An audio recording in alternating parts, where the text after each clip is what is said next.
বাইরে ঝুম বৃষ্টি হচ্ছে, সকাল থেকেই বৃষ্টি। আর এই বৃষ্টিতে সবসময় একটু ছোটোবেলার কথাই মনে পড়ে। অনেক সময় চলে যায় একেবারে ছোটোবেলায়, কিন্তু সেই ছোটোবেলা কি আর চাইলেই ফেরত পাওয়া যাবে? তো বন্ধুরা, আজ এই বৃষ্টির দিনে একটু খিচুড়ি রান্না করব। আর সেটা যদি আপনাদের সাথে শেয়ার না করি তাহলে কি ভালো লাগবে? তো চলুন দেখি। খুব ঝটপট হঠাৎ করেই মনে হলো খিচুড়ি রান্না খেতে হবে। ঝটপট বৃষ্টি হচ্ছে সকাল থেকে, ঝুম বৃষ্টি। তো এখন আমি এখানে 3 পট পরিমাণ চাউল নিয়ে নিয়েছি। আর হ্যাঁ, এখানে 1.5 পট পরিমাণ সব ধরনের ডালই মিশিয়ে নিয়েছি। আর আমি খিচুড়ি রান্না করলে কখনো একটা ডাল দিয়ে খিচুড়ি করি না। ইতিপূর্বে আপনারা দেখেছেন এখানে মুগ ডালগুলো ভেজে নেওয়া হয়েছে। আর হ্যাঁ, এর সাথে আছে মুসুরি ডাল, ছোলার ডাল, মটর ডাল, সব ডাল, 4-5 রকমের ডাল মিশিয়ে আমি এটাকে ভালোভাবে ধুয়ে নিয়েছি। ধুয়ে কিছুক্ষণ রেস্টে রেখেছি। এখন আমি এখানে চালের সাথে ডালগুলো দিয়ে দিয়েছি। এখানে আমি কাটা মশলা, কাঁচামরিচ, পেঁয়াজ কুচি, রসুন কুচি, আদা পেস্ট, রসুন পেস্ট, হলুদের গুঁড়া, একটুখানি লাল মরিচের গুঁড়া সবই পরিমাণ মতো দিয়ে দিয়েছি। তো দেখুন বন্ধুরা, আর হ্যাঁ, এখানে আমি কিছু গোটা মশলাও দিয়েছি।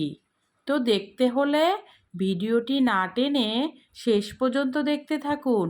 আর হ্যাঁ বন্ধুরা, এটা আমি রাইস কুকারে অনেক মজাদার খিচুড়ি অনেক অল্প সময়ে কিভাবে রান্না করলাম সেটাই শেয়ার করা হয়েছে। তো এই তো আমি গোটা গরম মশলাগুলো দিয়ে দিয়েছি। তো এভাবে আমি এখন তেল দিয়ে এটাকে হাতের সাহায্যে ভালোভাবে মেশাবো। তার আগে আমি একটা তেজপাতা এর ভেতরে ছিঁড়ে দিয়ে দিলাম। তো বন্ধুরা, এভাবে যদি আপনারা হঠাৎ করে কম সময়ে ঘরে থাকা উপকরণ দিয়ে খিচুড়ি রান্না খেতে চান তাহলে অবশ্যই ভিডিওটি দেখবেন। আর হ্যাঁ, ভিডিওটি না টেনে যারা যেখান থেকে দেখছেন, দূরে ও কাছের যে সকল বন্ধুরা দেখা শুরু করেছেন, প্লিজ অবশ্যই একটা লাইক দিয়ে দেখা শুরু করুন। আর হ্যাঁ, শেষ পর্যন্ত দেখে যদি ভালো লাগে তাহলে আপনার ভালোবাসা দিয়ে ভিডিওটিতে সুন্দর একটি কমেন্টস রেখে যাবেন। আর যদি ভালো লাগে, যদি এখনও পর্যন্ত সাবস্ক্রাইব না করে থাকেন, একটা সাবস্ক্রাইব করে দিন। আপনার একটা লাইক আমাকে আরও ভালো ভালো ভিডিও করতে সহায়তা করবে। আর বন্ধু হয়ে পাশে থাকলে অনেক ভালো লাগবে। তো বন্ধুরা, এই দেখুন আমি হাতের সাহায্যে এটাকে হাতে মাখিয়ে ভালোভাবে মশলা তেলের সঙ্গে মিশিয়ে নিচ্ছি চাল ডালগুলো।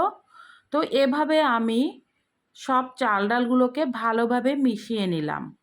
আর হ্যাঁ, চাল যে পরিমাণ নেবেন তার থেকে অর্ধেক পরিমাণ ডাল বা তার একটু বেশি ডাল দিলেই আমার কাছে ভালো লাগে। তো এখানে আমি পরিমাণ মতো 2 মগ 2.5 মগের মতো পানি দিয়ে দিলাম। এটা আমি হাতের সাহায্যে মেপে নিচ্ছি। এখানে আমি 3 কর পানি মেপে নিয়েছি। তো আঙ্গুলের 3 কর দিলেই হবে। তো এখন আমি এটাকে ভালোভাবে হাতের সাহায্যে মেপে এটাকে আমি রাইস কুকারে বসিয়ে দিব। তো বন্ধুরা, ভিডিওটি দেখতে হলে সাথেই থাকুন।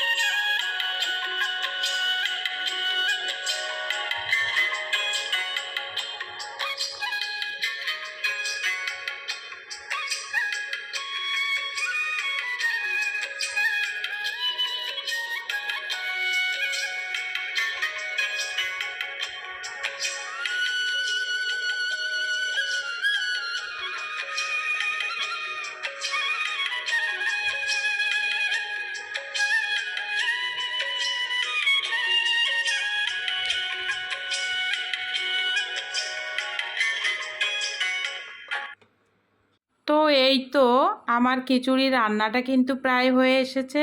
এই যে একটু দেখে নিব। আর এখন আমি এখানে 2 থেকে 3 চামচ পরিমাণ ঘি দিয়ে দিচ্ছি। এটা দিয়ে এটাকে আমি ভালোভাবে মিশিয়ে দিব।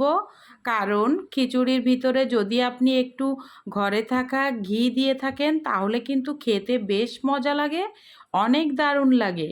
তো সবাই আমরা জানি, তারপরেও একটু বলা আর কি, সবাই কম বেশি আমরা দিয়েও থাকি। তো দেখুন এখন আমি এটাকে ভালোভাবে নেড়ে চেড়ে মিশিয়ে দিব। রাইস কুকারে এইভাবে যারা এখনও পর্যন্ত খিচুড়ি রান্না করেননি, অবশ্যই আপনাদের ভিডিওটি কাজে আসবে। তো দেখুন আমার খিচুড়ি রান্নাটা কিন্তু হয়ে এসেছে। তো দেখতে কতটা ইয়ামি লাগছে অবশ্যই কিন্তু কমেন্টস করে জানাবেন বন্ধুরা। তো দেখুন এ পর্যায়ে আমি কিছুটা শাহি গরম মশলা ভাতের উপরে দিয়ে মিশিয়ে দিব। আমার ঘরে থাকা মশলা, এটা দিয়েই আমি বেশিরভাগ রান্না করে থাকি, আমার নিজের হাতে বানানো। তো দেখুন আমার ভাতটা কিন্তু অনেক ঝরঝরে হয়েছে। তো দেখুন কেমন হয়েছে বন্ধুরা, নেড়েচেড়ে আপনাদেরকে একটু দেখিয়ে দিলাম। রান্না শেষ হলো। তো বন্ধুরা আজ তাহলে এখানেই বিদায় নেব, সাথে থাকা আইটেমগুলো অন্য আরেকদিন দেখিয়ে দিব। তো বন্ধুরা এটা রান্না করার পর কিছু সময় ঢাকনা দিয়ে ঢেকে দমে রাখবো। তো দেখুন কতটা ইয়ামি হয়েছে। হ্যাঁ বন্ধুরা আমি একটু খাওয়া শুরু করলাম, তাই আপনাদের সাথে একটু শেয়ার করলাম। আমি খেয়ে নিচ্ছি, আসলে কিন্তু দারুণ ইয়ামি হয়েছে। আপনারা বাসায় কিন্তু একবার হলেও চেষ্টা করবেন অবশ্যই রান্না করে খেতে, সত্যি সেই স্বাদ হয়েছে কিন্তু। তো বৃষ্টির দিনে সবাই এভাবে ঝটপট রাইস কুকারে খিচুড়ি রান্না করে খাবেন আশা রাখি। তো সবাইকে অসংখ্য অসংখ্য দোয়া ও ভালোবাসা। Thanks for watching this video লিমাস জার্নি। আল্লাহ হাফেজ।